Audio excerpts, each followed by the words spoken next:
What's hovering above? At the 93rd Hot Science Cool Talks at the University of Texas at Austin, it might have been a drone, an unmanned aerial vehicle, a remotely piloted aircraft, or if there's no human at the controls, an autonomous aircraft. Dr. Todd Humphreys spoke about the myths, hacks, and facts surrounding drones. Who's one of the world's experts in drones, how to hack into them, how to spoof them, how to make them do things that they actually don't want to do, how to take control of them. It's really neat stuff. And this is open to students, people, learners of all ages, age 8 to 80, we say.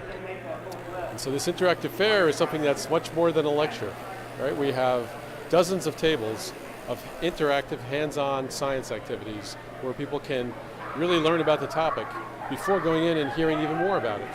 So it's a really great way to get enthused about the science. The groups in the interactive fair consisted of graduate students from Humphreys Research Lab, the K-12 system, and people outside the university. Lindsay Stroud, who is a part of UT Outreach, says she usually writes lesson plans for the program. I found this lesson out on the internet. There was this new revolutionary idea that to get kids interested in circuits and conductivity through everyday objects.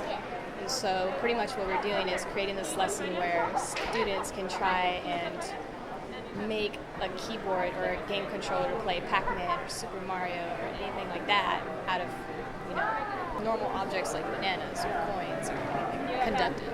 Pretty much to kind of engage that idea of like, what can we use to make a circuit and what is an ideal material to use. I actually work with the Environmental Science Institute. It's a program called GK through 12 where we pair engineering and STEM students with high school and younger ages to help kind of bring enrichment to their classrooms. There's a lot of kids that were very interested in the project, and it's always fun to watch a kid's face light up when they see when they see themselves in a thermal imaging chamber. It's just to show how a UAV sees things. They use thermal cameras to be able to spot people at night and such like. As the public perceives it, a drone is a way to put a camera somewhere, right? And it means that your camera can leave the ground and it can stay suspended in the air.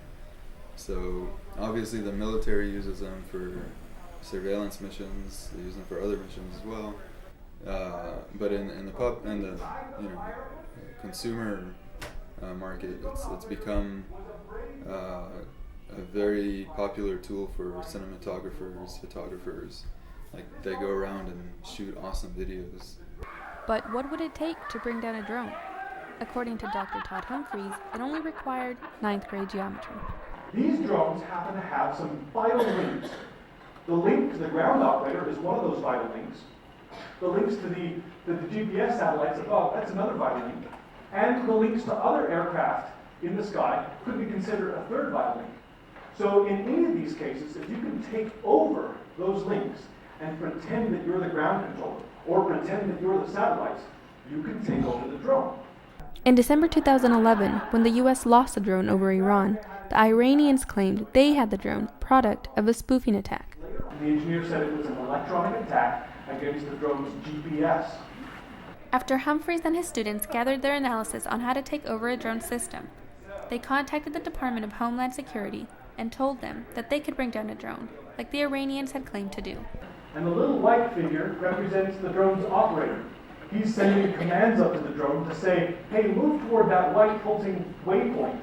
The drone figures out where it is using the global positioning system, tracks its position, and knows where the waypoint is, and then it just closes the distance between it and the waypoint using an autopilot.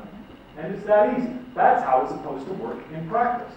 But what happens if some bad guy, painted here in red, comes into the picture? And this bad guy can broadcast signals that look very much like GPS signals, so that when they arrive at a helicopter, they creep up on the tracking points that you can see there in this cartoon.